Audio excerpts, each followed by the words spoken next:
Prior to this past week, I had Tennessee as Georgia's toughest matchup simply because it was on the road. But after Missouri absolutely slaughtered them, I'm not necessarily the case. Now, we talked briefly about this in our early leans yesterday, Alex.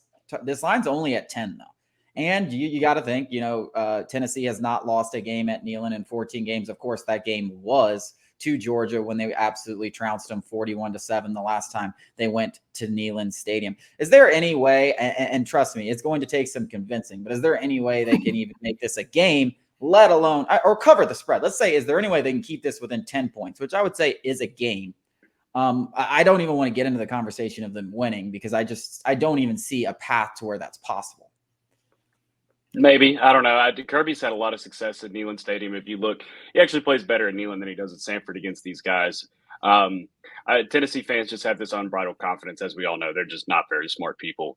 Those hillbillies think that they have the best roster that, like, they, all year they said they were going 11-1. And I actually said 8-4, which is what they're perfectly on track for right now. I'm sure they'll beat Vanderbilt at the end of the year.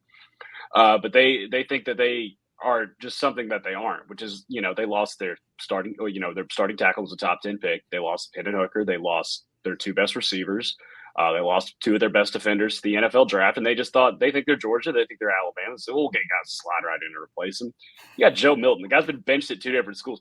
Oh, he can throw an orange 80 yards. Okay. He can't throw a football very well. Like, the guy's not good. He's a scrub. He's been benched at multiple schools, and all of a sudden I'm supposed to believe he's going to come back this year and win the Heisman. That guy's a bum. They're not winning this game, all right?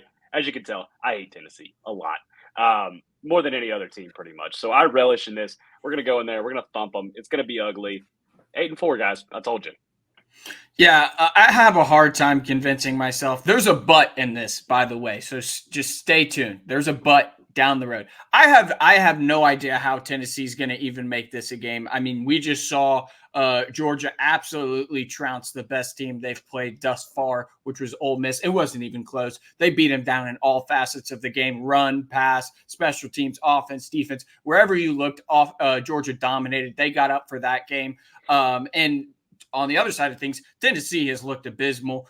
Jake and I were all over Missouri last week, just saying how bad Tennessee is. And Missouri is a decent little team. With that being said, this spread is cheesy, and I'm going to eat it for absolutely no reason. This is ignorant gambling at its best. And I kind of thought, prior to last week that maybe losing to Missouri was the best possible. This is tinfoil hat stuff. That losing to Missouri was the best possible thing for Tennessee, because if they beat Missouri, they would have been a top 10 team this week. That would have been a top 10 matchup in Neyland, and they would have pissed their pants. With the expectations and everything on the line, they would have pissed their pants. There's no doubt about that. But now they kind of have nothing to lose. Maybe they play a little looser and Georgia has everything to lose. Now, I'm not saying Tennessee's going to win the game. I'm just saying potentially, maybe, possibly in a different universe other than this one, they could potentially cover. I don't know. I mean, Tennessee has a decent defense. They can run the ball. And, Georgia's had some issues against the run this year. But at the end of the day, when you look at this type of game, when you look at how fast Georgia's offense can score, do you think Tennessee is going to get enough stops? Do you think Tennessee is going to control this game at the line of scrimmage? I don't see. The answer there's no facet of this game where I say yes to your answer. Like, whatever question you have, it's no. They don't have a shot in any way. Coaching, personnel, schemes. Georgia turns the ball over 4 times. There's your yes. path. There you go. But I'm still taking Tennessee plus 10 because that doesn't make any sense. I don't see, you said they have a pretty good little defense. I don't see that. Nothing. Their defense was bad against Missouri. Their defense was awful against Florida. They don't have a good defense. Their defense in the second half against Alabama was putrid. It was LSU-like. I mean, they had their safety crashing down every time, couldn't keep contained at all, and McClellan was just bouncing outside every single run. I mean, they couldn't tackle.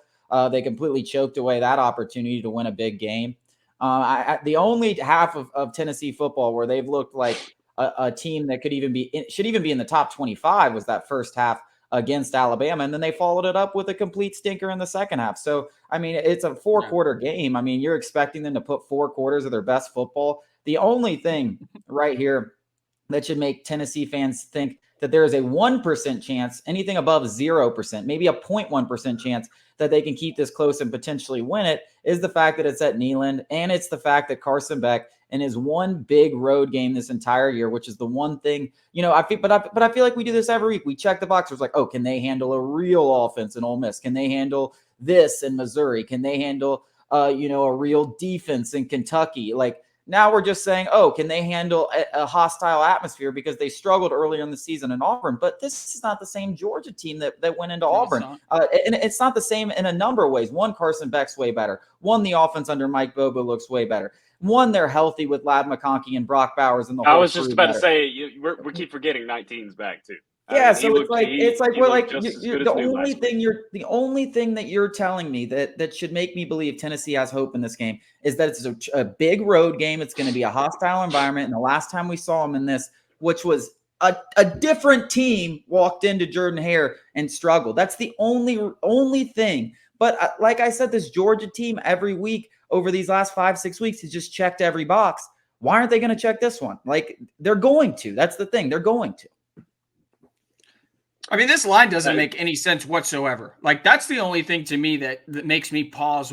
Like, if I was setting this, I would be around the 14.5, 16.5 point spread. And we're at 10. That is absolutely wild. I mean, Georgia should dominate this game in every facet, similar to Ole Miss. Ole Miss is a way better team than Tennessee.